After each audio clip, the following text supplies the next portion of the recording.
Hello everyone, কেমন আছো তোমরা সবাই? আশা করি সবাই অনেক ভালো আছো। তো আজকের আমার সকালটা শুরু হয় কিছুটা এইভাবেই বোনদের সঙ্গে। আর দেখো আমার গাছে কি সুন্দর ফুল ফুটেছে, প্রায় অনেকগুলোই ফুটেছিল। আর এই হলুদ ফুলটার আমি নাম জানি না, বাট আমার খুবই ভালো লাগে এটা। এক দুটো ছিল গাছে। আর এখানে আমি সকাল সকাল স্নান করে রেডি হয়ে পড়েছিলাম, কারণ আজকে আমার ক্লাস ছিল। তো সেটার জন্য এখানে আমি রেডি হচ্ছিলাম, সকাল সকালই বলতে পারো। আর আজকের দিনটা ছিল প্রায় কুয়াশা কুয়াশা টাইপ, রোদের কোনো বংশই ছিল না। তো এখানে দেখো আমি ঢং করছি একটু আর কি রেডি হওয়ার সময়। এই বাচ্চা বাচ্চা ভয়েসটা তোমাদের কেমন লাগে আমাকে অবশ্যই জানিও। এটা আমি কালকে থেকে মানে এই ভয়েসটা দিচ্ছি।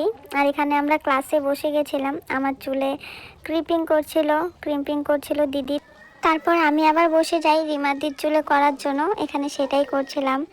আর তার মাঝখানে একটু আমরা চৌপতিতে যাই, মানে আমাদের চৌপতিতে আমাদের কাছে তুলি ছিল না, তো তুলি আনতে যাই তখন প্র্যাকটিস করার জন্য কলকা। আর এখানে তো কখন জানি না বিউটি দিয়ে এই ক্লিপটা নিয়ে নেয়, মানে বিউটিদির চুলেও ক্রিম্পিং করা হয়েছিল, তো সেটা বিউটিদির খুবই ভালো লাগে, কারণ বিউটিদির চুলটা প্রচুর লম্বা, তো ভালো লাগে। আর ক্লাসের মাঝখানে দাদা ভাই একটা রানীদির ফ্রেন্ড হয়, হ্যাঁ রানীদির ফ্রেন্ডই হবে, তো সবার জন্য চপ নিয়ে আসে। আর এখানে যখন রিমাদি খাচ্ছিল আমি ভাবলাম ভিডিওটা অন করব, হঠাৎ করে মুখে দেবে, ভিডিওটা দারুণ উঠবে।